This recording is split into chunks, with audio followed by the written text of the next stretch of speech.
Namaskar, I am Dr. Meenu back with yet another episode of Soul Cleansing. In today's episode, I intend to take up everything that we need to know about gaslighting. What gaslighting is, what kind of strategies and manipulative techniques gaslighters use, what repercussions it can have on you as a victim, and what you can do to deal with such kind of gaslighting people. Before we move ahead, may I request you as usual to click on the like and subscribe button. Let the family and community keep growing. It's an amazing feeling. Also, there's a quick announcement I need to make. I have just launched my first book as an author titled Breaking the Cycle of Codependency and Narcissistic Abuse. This book is available both on Amazon as well as Flipkart. Grab your copy now and please do share the feedback with me. I'm also going to come up with my second book next month, which also happens to be my birthday month, which is going to be completely on codependency. I have for the first time exposed my own childhood past about how I became codependent, what kind of experiences pulled me into codependency. I have removed all those guilts and shame which probably made me codependent and which became a part of my codependency trait while my growing up years. I've shared everything, and I do intend to share another book maybe somewhere in July or August with you.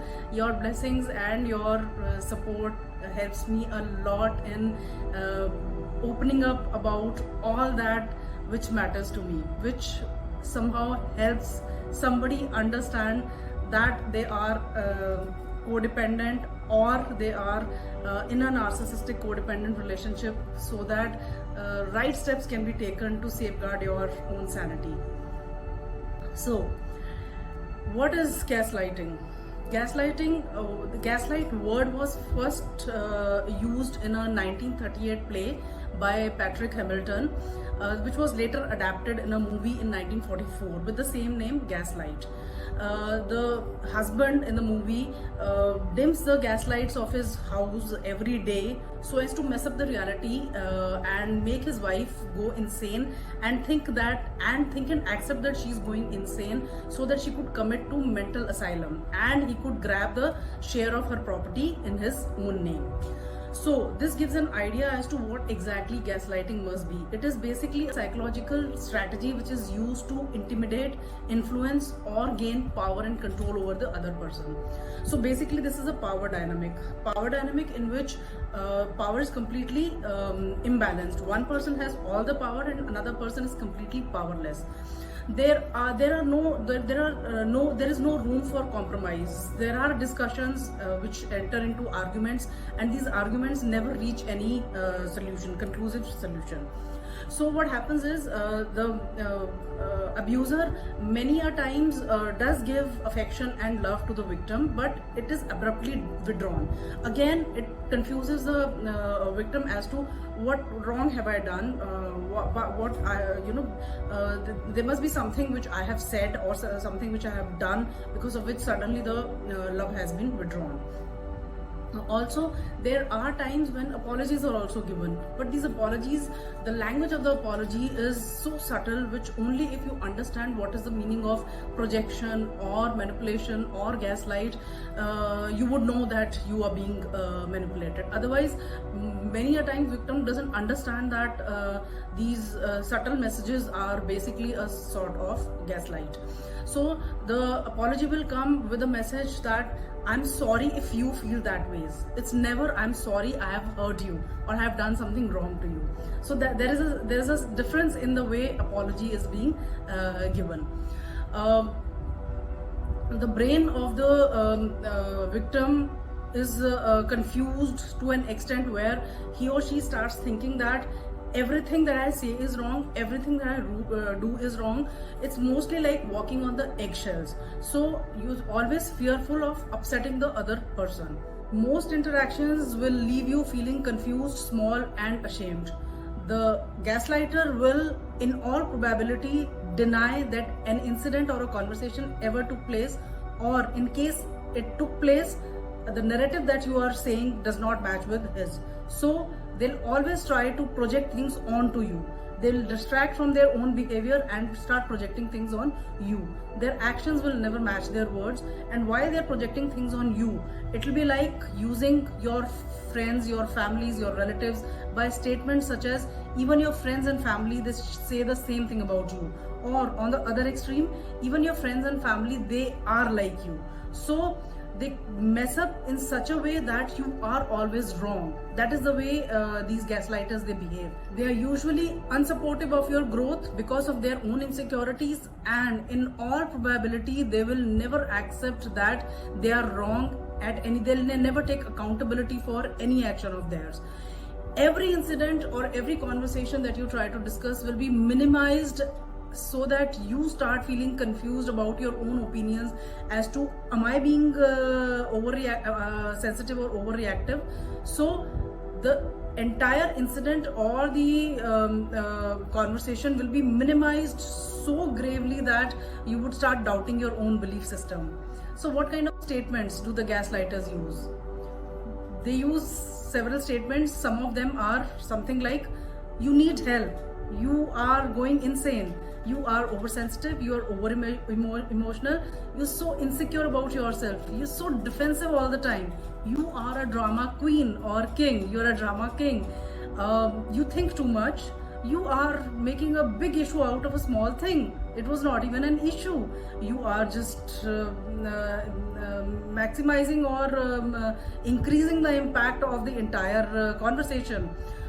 In case nothing helps, then the other narrative that they pick up is, I was just joking, why are you taking it so seriously?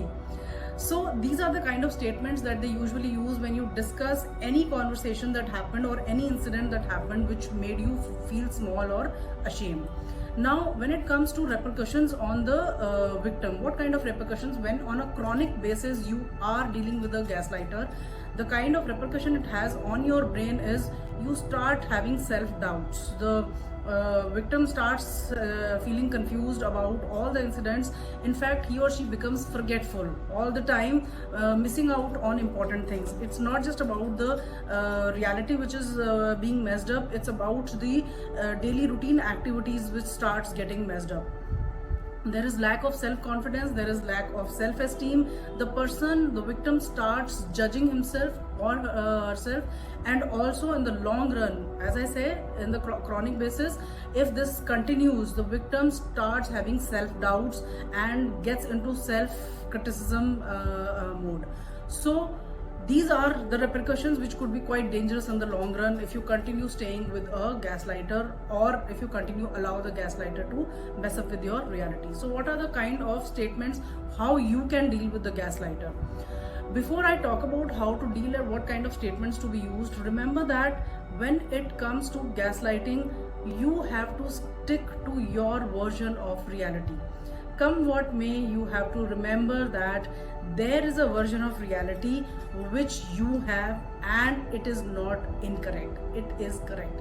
So everything starts from self-belief, self-trust, and in short, self-love.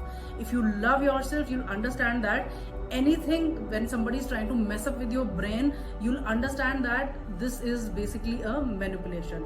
So in the past, if some situation, some conversation, some incident made you feel insulted, made you feel uneasy, did not go well with your cellular structure, understand that your version of the reality is never wrong. So you have to stick to your own version of reality. First thing. Second point is, you have to keep in mind that gaslighter usually does not invest emotionally in any relationship.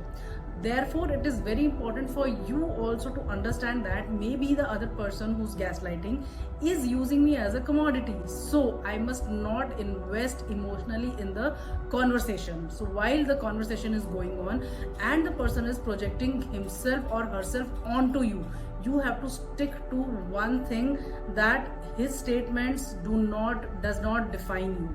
Those statements are not the reality of your personality. You should remember your reality and you should stick to that. So what are the kind of statements that you can use? It could be something, we see things differently. that is not my experience about this incident or this conversation.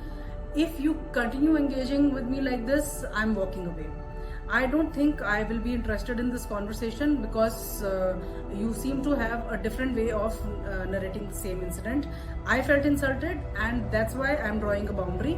In future, I would not, even if it is comfortable for you to say something like that, it is not comfortable for me to listen to something like that. So in future, I hope you respect my boundaries. Certain sentences, statements would help you safeguard yourself, but everything happens only when you are able to stick to your reality. I hope this small video helps you understand that gaslighting can be a very psychologically manipulative technique which can harm you in the long run. Whether it is a business sphere, your co-workers, your home sphere, you have to be consciously aware of people who can lie, deny, casually as a very normal way of living. For some people, lying, denying is very normal. It is, not all are same.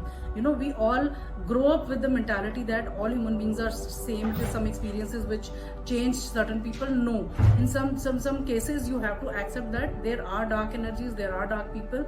So you got to safeguard yourself. Remember that what you are, what is your version of reality, and stick to that.